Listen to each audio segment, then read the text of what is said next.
ganze Welt gesehen, von Singapur bis Aberdeen. Wenn du mich fragst, wo es am schönsten war,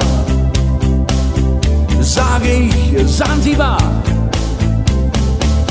War eine harte Überfahrt, 10 Wochen nur das Deck geschrubbt, hab die Welt verflucht, in den Wind gespuckt und salziges Wasser geschluckt.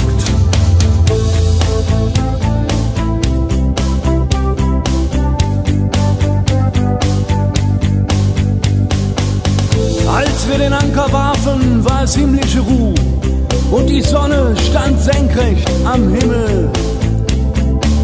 Als ich über die Reling sah, da glaubte ich zu träumen, da waren 1000 Boote und sie hielten auf uns